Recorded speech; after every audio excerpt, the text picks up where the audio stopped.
مشاهدينا الأعزاء أينما كنتم، أسعد الله صباحكم وطابت جميع أسعد الله مساءكم وطابت جميع أوقاتكم بكل خير. انطلق من قبل لحظات الشوط الخامس من تعداد هذه الأشواط. المسافة هي 4 كيلومترات الفاصلة عن خط النهاية وعن ناموس هذا الشوط. أبدأ بداية مع من تحتل المركز الأول الظبي مسفر بن محمد بن مسفر الجربوعي، يقدم لنا الظبي مع مقدمة الشوط.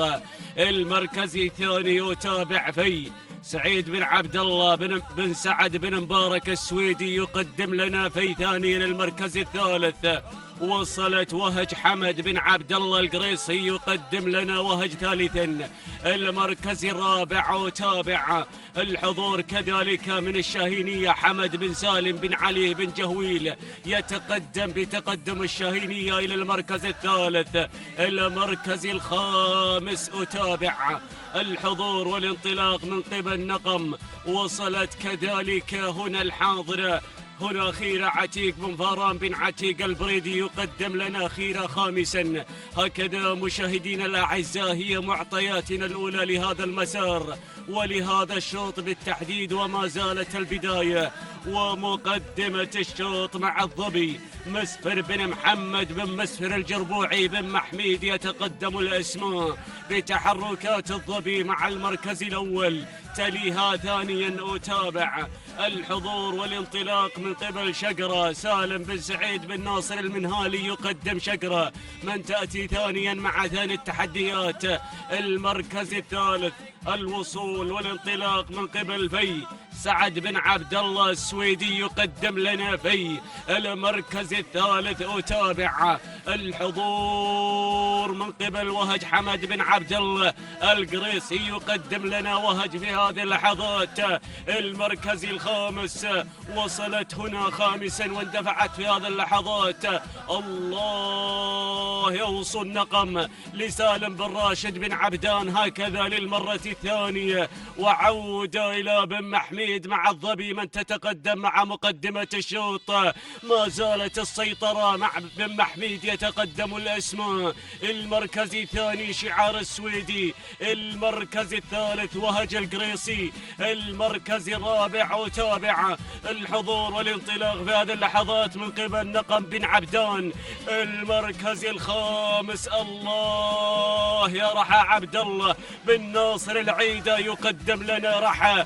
اشتدت رحى المنافسة في هذه اللحظات وانطلقت هنا خير صاحبة انجازات وحضور كبير في هذا الموسم. وما زال بن محميد والعصا بالابطال والتحركات التلقائية، يتقدم بكل شجاعة وصرامة. لكن وهج القريصي وكذلك رحى العيد وصل الثالث ثانيا. يا هي من معركة، يا قوة المعركة والمنافسة ما بين العيد وبن محميد وكذلك القريصي، ثلاثية. معركة ما بين الأسماء، هنا معركة ما بين أبناء الشحانية. رحى انطلقت إلى مقدمة الشوط.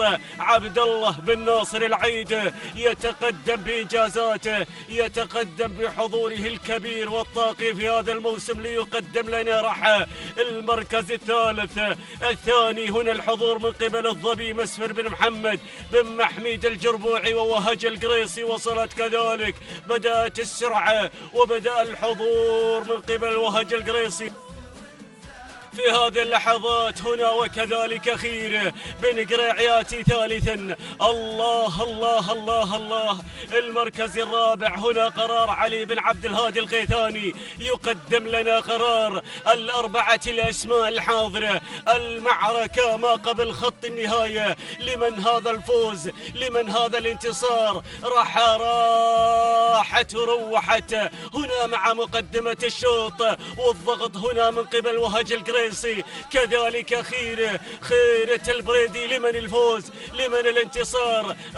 رحى عبد الله بن ناصر بن سعيد العيدة يقدم لنا رحى، والمنافسة من قبل وهج القريصي. وكذلك أتابع الحضور من قبل القيثاني. الأمتار الأخيرة، لمن هذا الفوز؟ لمن هذا الانتصار؟ ما بين القريصي ما بين العيدة. يحقق ناموس هذا الشوط مع رها المركز الثاني وهج حمد بن عبد الله بن سعيد القريصي المركز الثالث. المركز الثاني كان الحضور من قبل وهج المركز الثالث. وصلت هنا قرار علي بن عبد الهادي بن علي القيثاني المركز الرابع.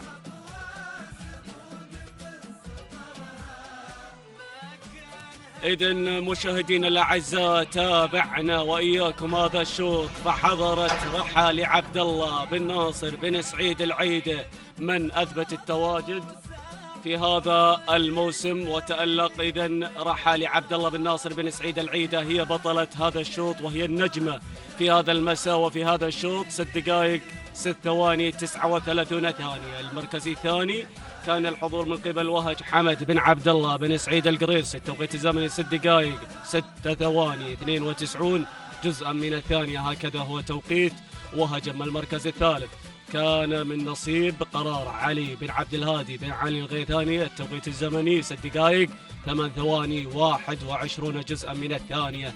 بينما أتت مع رابع المراكز كان الحضور من قبل قمة هادف بن راشد بن محمد النابت المركز الخامس. وصلت مع خامس المراكز خيرة عتيق بن فران بن عتيق البريدي. إذن مشاهدينا الأعزاء، هكذا هي كانت نتيجة الشوط الخامس، وما زلنا متواصلين وإياكم مع شوط آخر ويرافقكم الزميل وليد العنزي معلقا وواصفا لهذا الشوط.